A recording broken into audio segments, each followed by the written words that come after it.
1800 ભાદરનો ધણી ગોહિલવાળ ધણી બાગડતા બાગડતા બાગડતા બાગડતા બાગડતા બાગડતા બાગડતા ધુમાપડ કરતો જાતો હશે અને ચારણની 7-8 દીકરીઓ 7-8 વર્ષની 7-8 દીકરીઓ એમ કરીને રમતી હશે, હિંગલા પોતિયાના ખેલ કરીને રમતી હશે. અને એવા વખતે જેને કહેવાય 1800 ભાદરનો ધણી અત્યારે આવું તમે જેને ઓળખીએ છીએ અને તેથી રાંગ રખડતો તો મારા વાલા.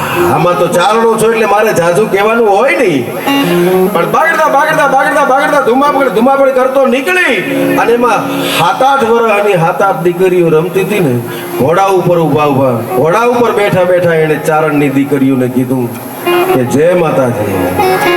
જોજો સમજાય તો ભાઈ. ઘોડા માથે બેઠા એને કીધું કે જય માતાજી.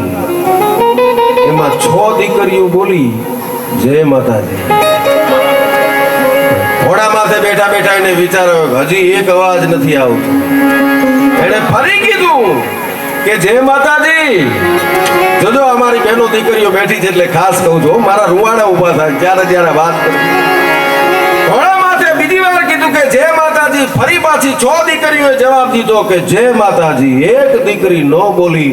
ત્રીજી વાર કીધું કે જય માતાજી. ત્રીજી વાર અવાજ નો આવ્યો એટલે ઘોડા માથે બેઠા એને 6 દીકરીઓને પૂછ્યું કે આ બેરી છે,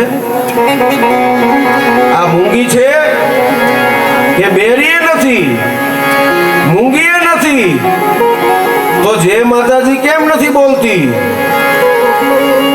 અને 7 દીકરીઓમાંથી 6 દીકરીઓએ જવાબ દીધો કે એને તારી હારે નહીં બોલવું હોય.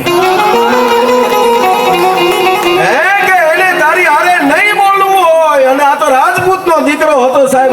હરાણ પરાય ખબર પડી ગઈ કે આ તો ચારણની દીકરી છે, જોગમાયા છે, જગદંબા છે. નક્કી મારી કઈક ભૂલ થતી હોવી જોઈએ. ઘોડા માથે બેઠા ચારણની દીકરીને જય માતાજી નો કહેવાય. મારે હેઠા ઉતરીને જય માતાજી કેવું પડે ને પલાણે હેઠો ઉતરી અને પગે લાગી અને લાકડી પડે એમ પગે લાગીને કહે છે કે માં જય માતાજી. અને રમતા ઊભી થઈને એટલું બોલી હતી, હવાર પડતા જો 1800 ભાદરનો ઢીલો ન કરું તો માનજે ખોડિયાર નથી.